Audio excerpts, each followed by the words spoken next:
का घर जंगल में हो, हर 2-4 दिन में नाग महाराज दर्शन दे देते हो, ऐसा खतरा रहता हो या काल सर्पदोष का खतरा रहता हो, तो उनसे निवेदन है अपने घर के दरवाजे पर कुछ मत कीजिए आप, केवल आसक्त मुनि की आन, बस इतना लिख दो आप। शिव पुराण कहती है आसक्त मुनि की आन, जिनने तुमको बचाया है यज्ञ में भस्म होने से, तुमको उनकी सौगंध है, हमारे घर के दरवाजे में मत आइएगा, हम प्रार्थना करते हैं और हमारी रक्षा कीजिएगा, इसीलिए उनको माना जाता है। और आसक्त मुनि की आन अगर दरवाजे पर लिखा हुआ है, आपने कागज पे ही लिख दो, केवल कलम से, कोई बात नहीं, आपने लिख दिया आसक्त मुनि की आन, तो उससे क्या होगा, उस दरवाजे को देखकर नाग अगर कभी निकलेंगे भी तो समझ जाएंगे कि भाई इस पे कवच लगा हुआ है, यहाँ अंदर जाना, जैसे वो बैरिकेड रहता है ना, प्रतिबंधित क्षेत्र, यहाँ अंदर आना मना है, यह आसक्त मुनि की आन है नागों के लिए, यहाँ अंदर आना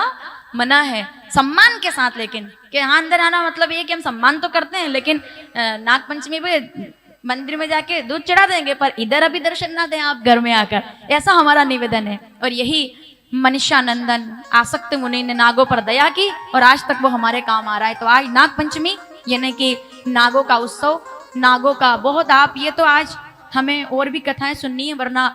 मनुष्य और नाग प्राणी मात्र, आप किसी भी देवता को देख लीजिए, नाग के बिना कोई भी देवता आपको नजर नहीं आएंगे। गणेश जी महाराज के भी भुजा पर आपको नाग महाराज लिपटे हुए नजर आएंगे। आप भैरव महाराज का दर्शन करते हैं अगर, तो भैरव महाराज के डमरू पर भी नाग महाराज लिपटे हुए नजर आते हैं। यानी कि जिन लोगों के घर में प्रेत पीड़ा होती है, जिन लोगों के घर में परिवार में प्रेत पीड़ा होती है, या किसी प्रकार का ऐसा हम देखते हैं ना कि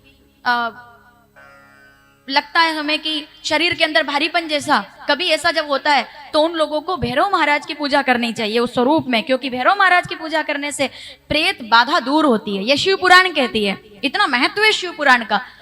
बहुत बातें हम लोग सुनने वाले हैं। तो आज नाग पंचमी के इस अवसर पर ये सब मैंने इसलिए आपसे कहा ताकि आप भी जान सके आज का महत्व। और सबसे, अब ये तो सामान्य बात हो गई, अब जो साधक लोग पंडाल में बैठे हैं मैं उनको बता दूं, सर्पनी कुंडली यानी कि ईड़ा सुषुम्ना, हम जिन नाड़ियों से बंधे हुए हैं ना, ऐसा वो सर्पिनी नाड़ी जब चल कर के और यहाँ तक पहुंचने का जो हमारा पूरा ज्ञान है, ध्यान में हम जब बैठते हैं तो वो सर्पिनी वही नाग के स्वरूप में कनेक्ट करता है। यानी कि यहाँ तक जुड़ने का एक जो हमारा सहारा है, यह एक जिसको कहा जाए मार्ग है, वो सर्पिनी कुंडली। कुंडली का नाम आपने सुना है ना, और कुंडली तो सब जानते हैं। तो यानी कि नाग के बिना मनुष्य का जीवन अधूरा है, इसीलिए नाग पूजा करनी चाहिए। लेकिन केवल नाग की पूजा कभी नहीं करनी चाहिए। नाग की पूजा शंकर जी के गले में जो भगवान विराजमान है या शिवलिंग पर जो भगवान विराजमान है, वही नाग पूजे जाते हैं सामान्य मनुष्य के द्वारा, क्योंकि वो सदैव हमारी रक्षा करते हैं। ऐसा ना हो कि हम अलग से नाग महाराज की फोटो लाकर उनकी पूजा शुरू कर दें, पूरा बताना पड़ता है।